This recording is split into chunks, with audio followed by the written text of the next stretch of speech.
സംസ്ഥാനത്ത് പാചകവാതക സിലിണ്ടറിൻ്റെ ക്ഷാമം അത് എല്ലാ മേഖലയിലും ബാധിച്ചു തുടങ്ങിയിരിക്കുന്നു. പ്രധാനമായും റെസ്റ്റോറൻ്റ് അടക്കമുള്ള മേഖലകളെയാണ് അത് ബാധിച്ചു തുടങ്ങിയിരിക്കുന്നതെങ്കിൽ മറ്റ് സന്നദ്ധ സംഘടനകളുടെ ആഹാര വിതരണം അടക്കം, ഇപ്പോൾ ഞാൻ നിൽക്കുന്നത് മെഡിക്കൽ കോളേജിലാണ്. മെഡിക്കൽ കോളേജിലെ സന്നദ്ധ സംഘടനകളുടെയൊക്കെയും ആഹാര വിതരണത്തെ പോലും അത് ബാധിക്കുന്ന ഒരു തരത്തിലേക്ക് കാര്യങ്ങൾ പോയിട്ടുണ്ട്.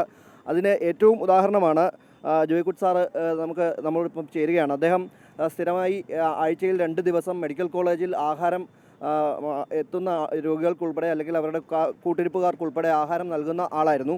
ഇന്ന് അദ്ദേഹം എത്തിയത് സാധാരണ രീതിയിൽ അദ്ദേഹം ചോറും കറികളും ഒക്കെയാണ് നൽകാറുള്ളതെങ്കിൽ ഇന്ന് ബേക്കറി ഐറ്റംസാണ് ഇന്ന് അദ്ദേഹത്തിന് വിതരണം ചെയ്യാൻ കഴിഞ്ഞത്. അതിലൊരു പ്രധാന കാരണം തന്നെ ഈ പാചകവാതകത്തിൻ്റെ സിലിണ്ടറിൻ്റെ ഒരു പ്രതിസന്ധിയാണ് എന്ന് അദ്ദേഹം തന്നെ പറയുന്നുണ്ട്.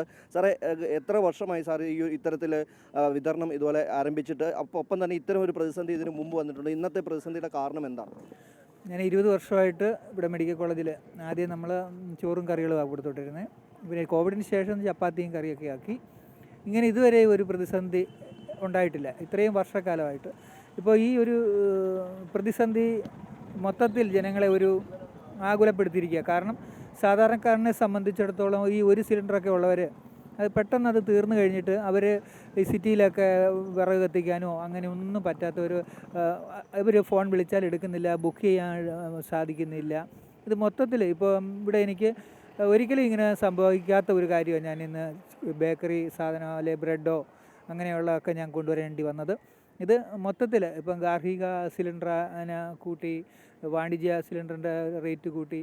ഇത് നമ്മുടെ സംസ്ഥാനത്തെ സംബന്ധിച്ചിടത്തോളം വലിയ ഒരു പ്രതിസന്ധിയായിട്ട് തന്നെ, എത്രയും പെട്ടെന്ന് ഇതിനെന്തെങ്കിലും ഒരു പരിഹാരം ഉണ്ടായില്ലെങ്കിൽ എല്ലാ മേഖലയെയും ഇത് ബാധിക്കും. സാധാരണ കച്ചവടക്കാരെ തൊട്ട് പെട്ടി കച്ചവടക്കാരെ തൊട്ട് ഇപ്പോൾ ഈ അന്നദാനം, ഈ ഭക്ഷണം കൊടുക്കുന്നതിന് ഇത്രയും പേരിന്ന് കണ്ടില്ലേ, ഭയങ്കര തിരക്കാണ്. അവർക്ക് ഭക്ഷണം ഇന്ന് കിട്ടിയിട്ടില്ല. അവരതുകൊണ്ടാണ് ഈ ബ്രെഡ് വാങ്ങിക്കാനായിട്ട് അവർ തിക്കി കൂടി വന്നത്. അപ്പം മൊത്തത്തിൽ ഇത് വലിയൊരു പ്രതിസന്ധി തന്നെയാണ്. എത്രയും പെട്ടെന്ന് ഇതിൻ്റെ ഒരു പരിഹാരം കണ്ടേ പറ്റുകയുള്ളൂ. സാറിൻ്റെ ഈ ഒരു സന്നദ്ധ പ്രവർത്തനം ഇവിടെ മാത്രമല്ല, എനിക്കൊന്ന് ആഴ്ചയിൽ 3 ദിവസം മറ്റൊരു സ്ഥലത്തും കൂടി അത് നടത്തുന്നുണ്ടെന്ന് തോന്നുന്നു. അങ്ങനെയാണെങ്കിൽ അത് കൂടുതലൊരു ഇപ്പം അടുത്ത ദിവസങ്ങളിൽ ഈ ബ്രെഡ് എന്ന് പറയുക അല്ലെങ്കിൽ ബേക്കറി ഐറ്റംസ് തന്നെ വാങ്ങുക എന്ന് പറയുന്നതും അതും വളരെ ചിലവേറിയ ഒരു കാര്യം കൂടിയാണ്. ഇല്ല, അടുത്ത ദിവസങ്ങളിൽ ഇങ്ങനെ എനിക്ക് ഗ്യാസിൻ്റെ പ്രശ്നം ഉണ്ടാവുകയാണെങ്കിൽ ഞാൻ ബ്രെഡിനെ ഇത് ചെയ്യത്തില്ല. അപ്പോൾ നിർത്തി വയ്ക്കേണ്ടി വരും ദിവസങ്ങളിൽ. അപ്പം ഇവിടെ ഈ പാവപ്പെട്ട സാധാരണക്കാരെ രോഗികൾക്കും കൂട്ടിരിപ്പുകാർക്കും അത് വലിയ ഒരു ബുദ്ധിമുട്ടായിട്ടും അവരുടെ അനുദിന ചെലവിൽ ഒരു മാറ്റം വരാൻ വേണ്ടിയാണ് നമ്മളിത് ചെയ്യുന്നത്. അവർക്കൊരാശ്വാസമാണ് നമ്മൾ വീട്ടിലുണ്ടായിക്കൊണ്ട് വരുന്നത്. അപ്പം ഇത് മാറിയില്ലെങ്കിൽ എനിക്ക് ബ്രെഡിനെ ഞാൻ എന്നും ഇത് കൊടുക്കാൻ താല്പര്യമില്ല. അപ്പോൾ ഇന്നിങ്ങനെ ഒന്ന് സംഭവിച്ചതേ ഉള്ളൂ. മറ്റു സ്ഥലങ്ങളിലും ഞാൻ കൊടുക്കാനായിട്ട് പ്ലാനുണ്ട്. അത് പ്രതിസന്ധിയിൽ തന്നെയാണ് ഞാൻ കാണുന്നത്. ഇതുതന്നെയാണ് എല്ലാ മേഖലകളിലേക്കും, അത് സംസ്ഥാനത്ത് തന്നെ അല്ലെങ്കിൽ രാജ്യത്ത് തന്നെ അതൊരു വലിയ പ്രതിസന്ധിയായി വരികയാണ്. അതിപ്പോൾ സംസ്ഥാനത്തേക്ക് കൂടുതലായി വരുന്നു. ഇത്തരം ആളുകളെയാണ് ഇത് കൂടുതലായി ബാധിക്കുക എന്നതാണ് ഇപ്പോൾ നമുക്ക് എടുത്തു പറയാനുള്ളത്.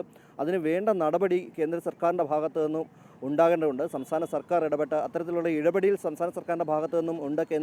കേന്ദ്ര സർക്കാരിന് കത്തയച്ചിട്ടുണ്ട്. ഇക്കാര്യത്തിൽ കൃത്യമായൊരു ഇടപെടൽ നടത്തണമെന്ന് ആവശ്യപ്പെട്ടുകൊണ്ട്. പക്ഷേ ഇപ്പോൾ നമ്മൾ കണ്ടതുപോലെ ഇത്തരത്തിലുള്ള ആളുകൾക്ക് അല്ലെങ്കിൽ ഒരു നേരത്തെ ആഹാരം കൊടുക്കാൻ വരുന്നവർക്ക് പോലും അതിന് കഴിയാത്തൊരു സാഹചര്യത്തിലേക്ക് പോകുന്നു. റെസ്റ്റോറൻറ്റുകളുടെ കാര്യം ഞാൻ നേരത്തെ സൂചിപ്പിച്ചു. അത്തരത്തിൽ വലിയൊരു പ്രതിസന്ധിയിലേക്കാണ് സംസ്ഥാനത്ത് ഈ പറയുന്ന പാചകവാതകത്തിൻ്റെ ലഭ്യത കുറവ്, ആ കുറവ് വരുത്താൻ പോകുന്നത്. ക്യാമറമാൻ സുനിലിനൊപ്പം രജിത് കുമാർ, അമൃത ന്യൂസ്, തിരുവനന്തപുരം.